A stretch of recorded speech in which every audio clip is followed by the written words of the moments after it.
Hallo dames en heren, leuk dat jullie weer kijken naar een nieuwe video. Het is Renault hier en wij gaan vandaag Formule 1 2016 Career Mode spelen. We gaan natuurlijk even een poppetje kiezen en een helm.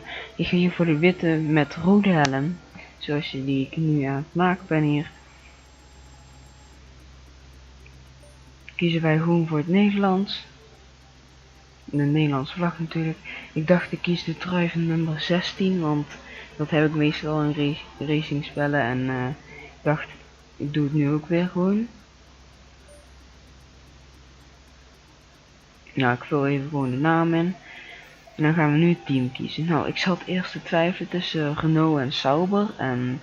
Want ik vind het gewoon allebei challenges als team, zeg maar. En ik ben uiteindelijk voor Renault gegaan met als teammaat Kevin Magnussen. Dus hier zijn we. En we gaan even luisteren naar onze agent.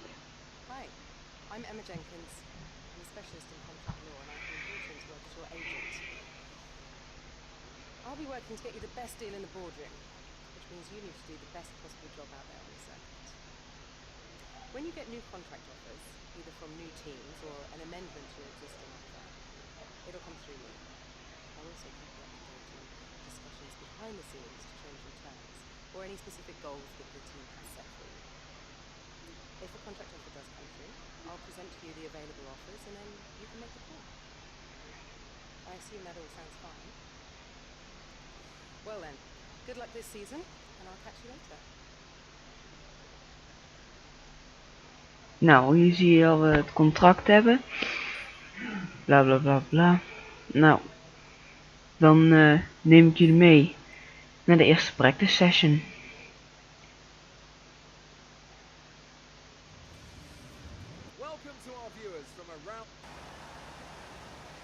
Nou, we gaan hier uit de pitstraat rijden dadelijk en dan gaan we ons eerste rondje doen. In onze nieuwe auto, de Renault.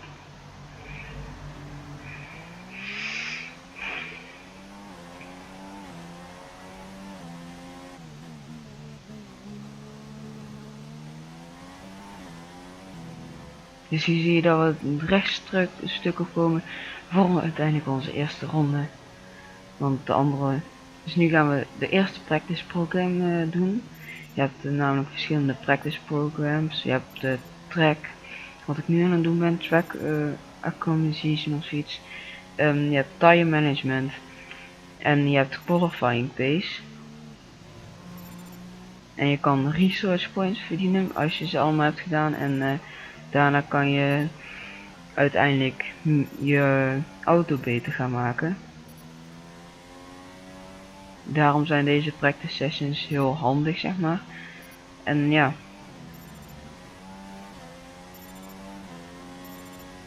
Nou, tot nu toe gaat het nog heel erg goed en nog steeds geen fouten. Dus daar ben ik eigenlijk best wel tevreden mee. En nu de lange bocht, waardoor uiteindelijk een hele korte remzone komt, waardoor je weer gas moet geven en dan gewoon weer gas moet geven.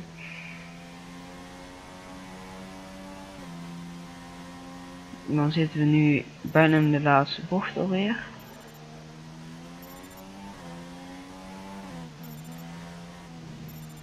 Hier komen we bijna in de ene laatste bocht.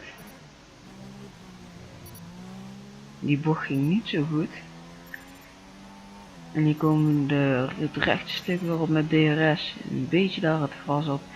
En we hebben 50 research points verdiend. Dus ja, daar ben ik wel tevreden mee. We gaan even de setup aanpassen van de auto. Waardoor we nog meer voor de qualifying pace kunnen hebben.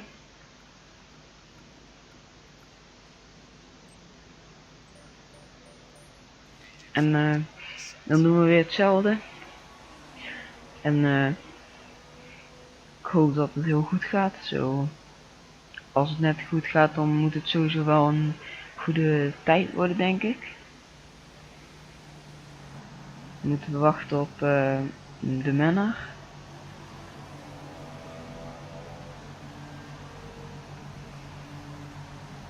Dus we zijn nu de pitstraat uit en nu zitten we in de laatste bocht. We komen weer het rechte stuk op met DRS. En we hebben Wehrlein voor ons zitten, dus die wil ik even in gaan halen. Wehrlein stuurt daar een beetje naar buiten, waardoor ik laat moet remmen. En dan laat hij ons botsen tegen de muur. En waardoor wij onze voorvleugel kwijtraken. Dus ik dacht, ik restart hem even. Waardoor we weer met hetzelfde setup, met gewoon voor de qualifying pace weer naar buiten gaan.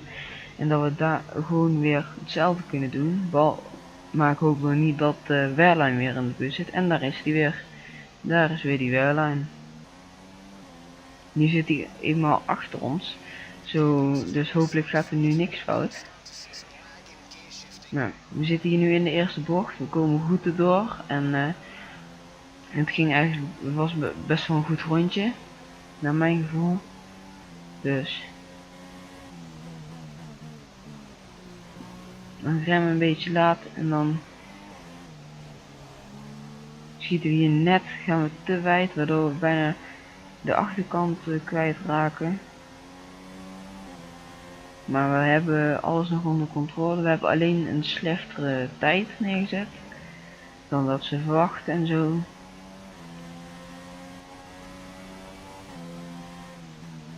Maar nu hebben we weer een groene tijd, dus dat gaat volgens mij nog steeds heel goed. En we komen weer op die lange bocht, waar we net heel kort moeten remmen en dan weer gas moeten geven. En daar snee ik een beetje de bocht af. Gelukkig geen time penalty voor gekregen of iets, of een grid penalty.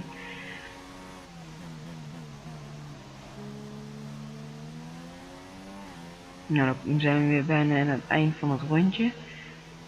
Dus hier komt de laatste bocht dan.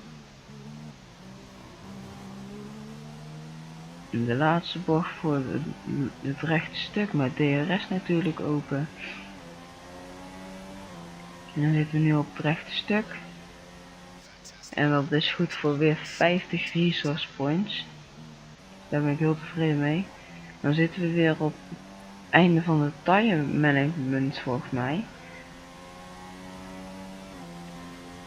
Dus dat gaat nu toch nog goed. We zitten in het paarse gedeelte waar we moeten blijven voor de 50 resource points.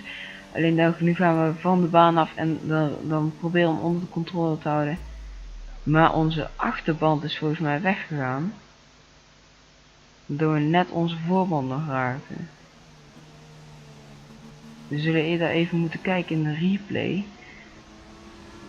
Ja, we raken gewoon de controle kwijt, waardoor we gewoon van de baan afvliegen. Waardoor onze achterband er gewoon afgaat, waardoor we ons moeten retiren. Dus onze eerste crash in het seizoen meteen al in de practice session. We zetten wel de 9e tijd neer. Dat is nog best wel goed, volgens mij. Introducing to resource point, bla bla bla bla. Nou, hier zie je hoeveel resource points we hebben gekregen. Het is nu al 110, 115, 25. We krijgen een bonus, dus dat betekent dat we 663 resource points hebben. En nu gaan we even met Chris praten.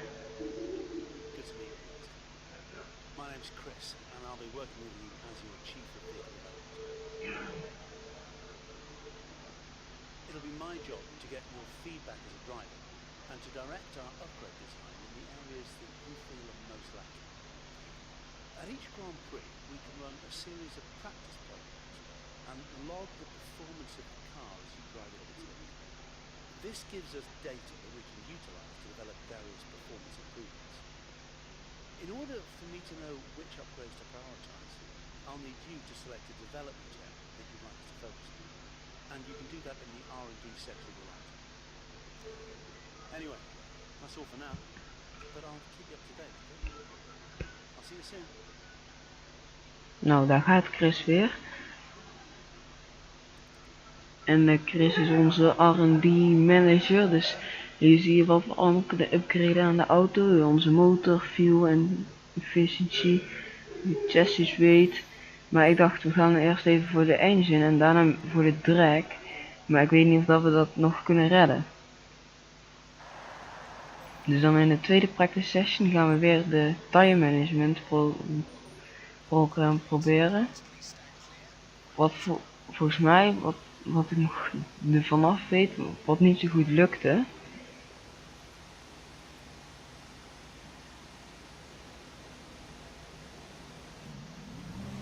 Want volgens mij zetten we de hele tijd een te lage tijd neer. Maar dat weet ik niet meer zeker, dus dat zullen we wel zien. Nee.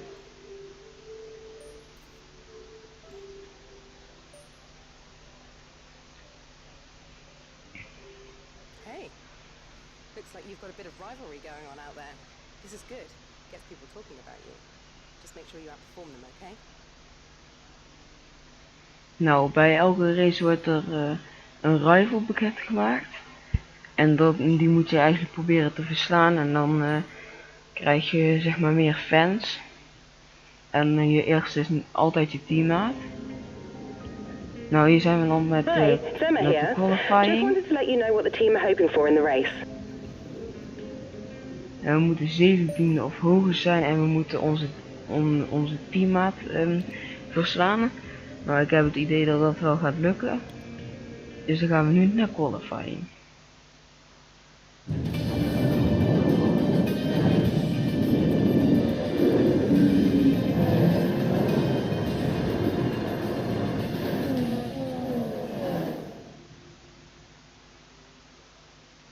Welcome to Melbourne, where qualifying for the Australian Grand Prix should be getting underway shortly. This is the kind of track that eats rear tyres for breakfast, or so I'm told by more experienced drivers than myself. Well, tyre management is key here, specifically the rears. It's all too easy to overheat and wear the rear tyres as they're punished out of the low-speed corners. Most teams won't be able to avoid some kind of issue here, especially the teams that are running less downforce. Dus dan zijn we hier in de eerste bocht voor het begin van onze eerste lap voor qualifying. En het was goed voor een 1.29 of 1.28.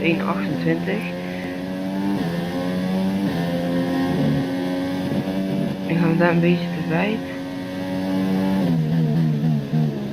En dan zet iemand een 1.20 neer. Oké. Volgens mij hebben we al meteen in de eerste race met een bug te maken. Daniel Kvyat in een Toro Rosso. Op expert niveau je zet gewoon een 1.20 neer. Een tijd van 1 en 20 seconden. Waar je normaal iets van 1.27 haalt.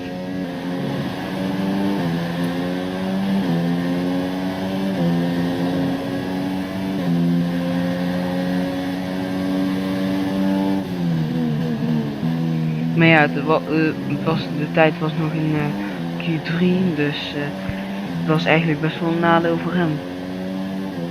We kunnen helaas onze eigen tijd niet meer verbeteren, maar we staan op de 9e plek in Q3. Dat betekent dat we door zijn naar Q2.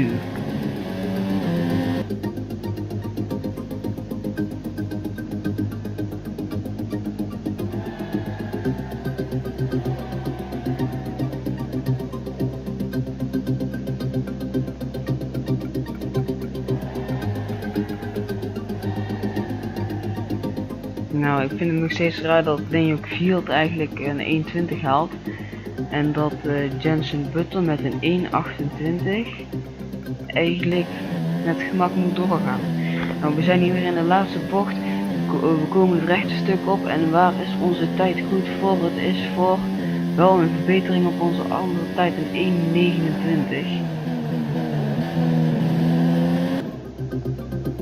En dat is nog steeds goed voor de 9e plek. Dat betekent dat we door zijn naar Q3.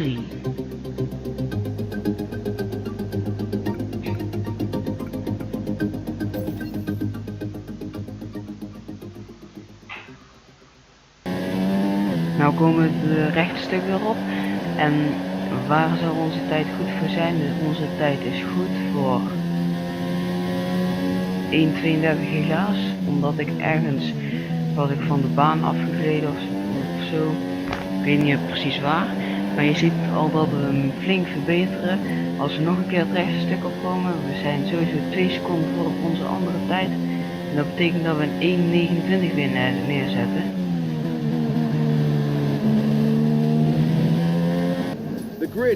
En dat is goed voor de 8e plek op onze tijd. En dat betekent dat we op de 8e plek starten bij de race. En voor Renault is dat denk ik gewoon te goed eigenlijk. Misschien moet ik hem de difficulty omhoog zetten. Maar dat hangt van jullie kijkers af. Of dat jullie dat willen. Nou, hier zie je weer onze resource points die we erbij krijgen. We krijgen er weer 100 bij. Dat betekent dat we 350 hebben. Nou, de rivalry update. We staan ver voor op onze team. Volgens mij 7 met 1. Introducing to team standings. Nou, gewoon de standings. Hoeveel punten ze kunnen halen. En hoeveel we hebben gehaald. Kan je daar allemaal zien. We zijn above expectations van het team. Dus daar ben ik heel blij over. En nou, we gaan even onze drag upgraden. Dus dat betekent dat we 2 dingen aan het upgraden zijn. En ja. En ik denk dat we de chassis weet ook nog gaan proberen te doen. Dat wordt onze volgende upgrade, denk ik. Dus ja.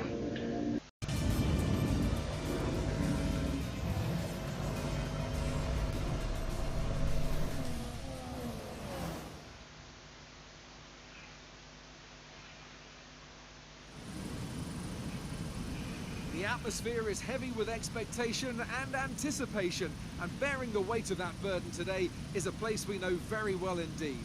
It's Albert Park. The story of the season begins here then with the Australian Grand Prix, and it's time for the first chapter to be written. We go racing today then in the state of Victoria, where the drivers have 16 corners and 3.3 miles to navigate at an average lap speed of around 120 miles an hour. The close proximity of the barriers makes accidents inevitable, and recent history shows us that a safety car is not at all out of the question.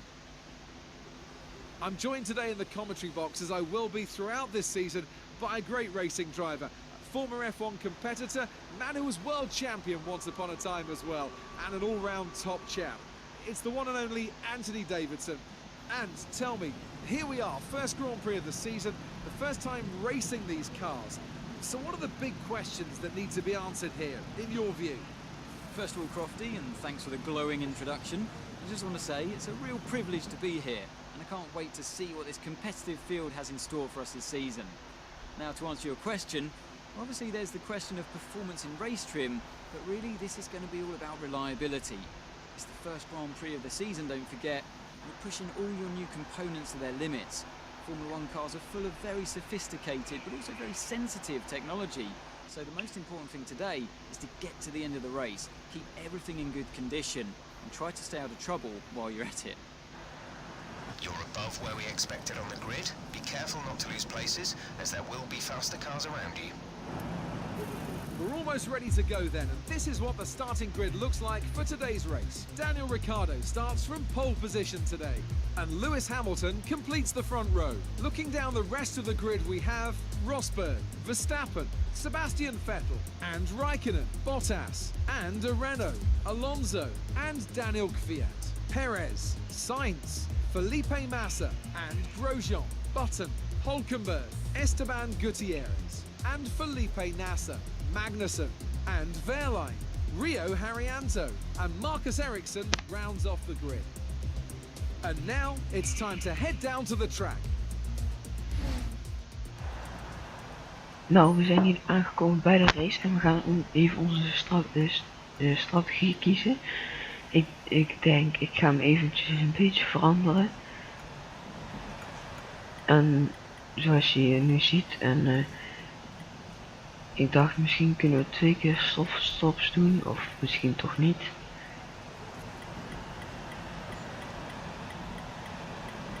En ik zat even heel goed naar de projected race time te kijken. Van hoeveel seconden zou ik dan eigenlijk verliezen, technisch gezien, wat hun zeggen. Maar ik vond dat ook heel raar dat ik al op gebruikte superstofs moest starten. Toen ik deze strategie maakte, dus ja.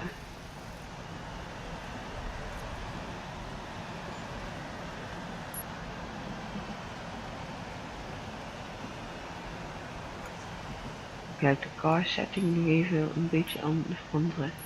En dan zijn we klaar voor de race. Nou, 5 lichten. En lichten zijn uit en wij gaan weg. Op weg naar de eerste bocht in de race. In de eerste race van Melbourne. In de eerste braking zone. Dan gaan we een beetje wijd. Waardoor we iemand meenemen volgens mij. Maar daar wil ik wel nog eens een replay van zien. Nou, hier staan we dan stil. Dan gaan de lichten uit. Nu ongeveer. En dan schiet Felipe Massa volgens mij, of Bottas. In elk geval de Williams gaat naar het midden toe, waardoor ik naar buitenkant moet, waardoor ik net de corner een beetje kut. En dan Sebastian Vettel of Kimi Räikkönen neem ik dan mee.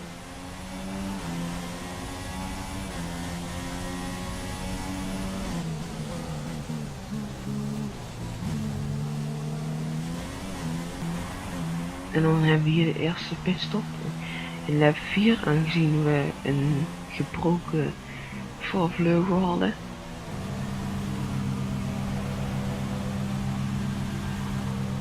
Dus ik zou even kijken hoe lang deze pitstop zou gaan duren. Ik denk iets van 9-8 seconden, want de voorvleugel natuurlijk best lang.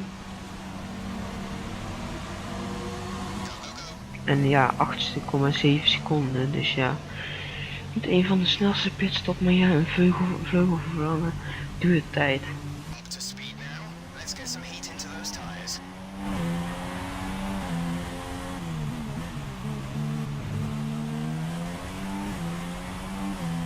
En dan zie ik Nico Hulkenberg's auto op de race. En ja, gewoon een normale engine failure. En daar kregen we een safety car voor. En dan moet je aan je deltaplan houden. Nou, hier zijn we op de restart. Je ziet mensen de pits in gaan. En dat betekent we liggen nu op de 14e plek. Dat betekent dat we naar plek 10 gaan. En onze teammaat ligt voor ons.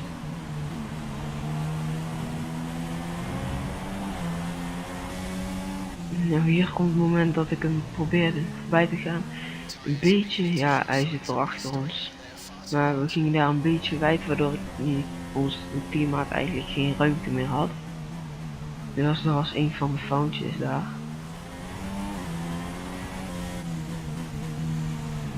En dan gaan we samen en met Bottas volgens mij. En Bottas is out of the race. Ja, en dan gaan we een normale pitstop doen naar de medium tires bandjes volgens mij. Of naar de softs, dat weet ik niet. Maar deze zal een stuk sneller zijn dan 8 seconden. En dan zien we nu niet onze voorvleugel gaan vervangen.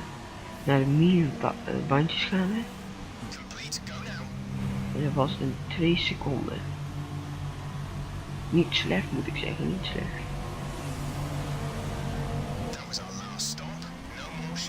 En dan komen we uit de pits en dan zijn we beland op plek 14. Nou, hier gaan we side by side met Alonso. En ja, een beetje duwen en trekken, waardoor ik eigenlijk op de racinglijn zit, waardoor ik gewoon een normale bocht probeer te maken. Maar ja, ik had niet gezien dat Alonso daar zat en ja, dus daar is hij tijd verloren. Nou, Pascal Wehrlein heeft een puncture met zijn rechter achterband en die gaat stilstaan midden op de weg. Nou, hier is de laatste overtake. waar Goutuaris, waar we side by side gaan. Ik rem iets harder, waardoor Goutuaris voor mij komt en dan gaan we weer side by side, maar ik heb een betere exit, waardoor ik nu weer op de 10e plek lig in de laatste lap. Nou, de laatste paar bochten nu in de ene laatste bocht er bijna. Dan komen we in de ene laatste bocht, niet mijn favoriete bocht, waardoor we, en dan komen we nu het laatste bocht op het rechte stuk dadelijk, en dan betekent dat we een punt binnen hebben. 10e voor we zijn als 10e gefinished, zoals je linksom ziet, en dat betekent dat we 1 punt krijgen uiteindelijk. Dus ja, daar ben ik eigenlijk best wel blij mee. En Mercedes heeft gewonnen. Anthony, what do you think made the difference here? Well, the safety car completely changed the race, didn't it? It's hard to say exactly what would have happened without it, but there's no question that they came out of that situation in a good position. And here are our podium drivers today after that excellent race. They've excelled here, as they so often do, and it's a well-deserved victory. Mercedes, then, are on top today.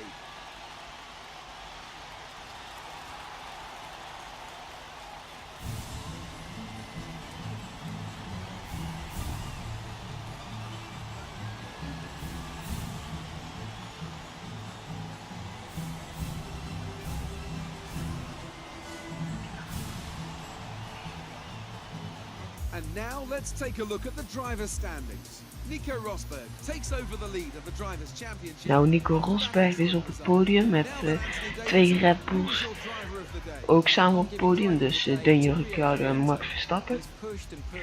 En wij zijn helaas van de 8e plek naar de 10e plek gegaan, maar ja, we horen eigenlijk als een 8 team te zitten, waar je ook een Kevin Magnussen ziet. En we hebben 4 mensen die DNF zijn: Kimi Räikkönen,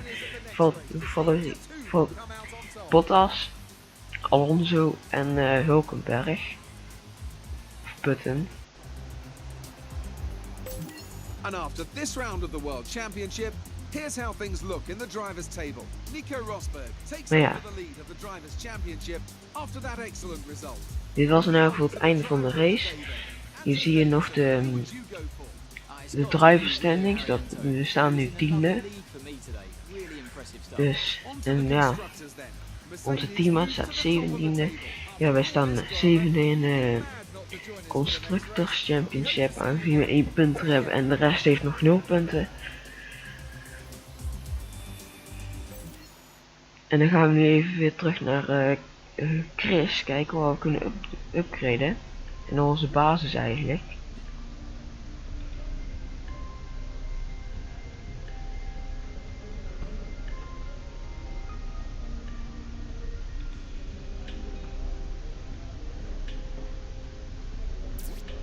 Nou, hier zie je weer dat we resource points krijgen. We krijgen er in totaal 93, dus we kunnen niet echt veel upgraden, want we hebben er 143. Maar ja, we gaan gewoon sparen voor bij de volgende race, want daar krijgen we ook weer resource points voor. En ja. Nou, de rivalry update. We hebben geen podium finish. Nou, dat had ik ook niet gedacht eigenlijk, maar we staan nu 14-3. Dus we zijn above team expectations, omdat wij in het paars zitten, zeg maar. En dat paars is goed. Introducing to career score.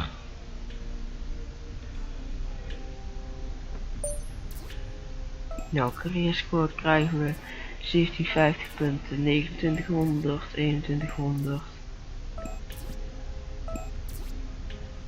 Dus dat betekent dat we 8000 punten erbij hebben voor onze career score. En dan gaan we nog even naar de R&D kijken van ons. Dus ja, we kunnen helaas niks upgraden. Maar we zijn drag en de engine aan het upgraden. En dat betekent dat we volgens mij net boven Haas uit moeten gaan of niet. En anders moeten we de chassis weet nog upgraden. Maar ja, ik hoop dat jullie hebben genoten van deze video. En ik zie jullie bij de volgende afleveringen.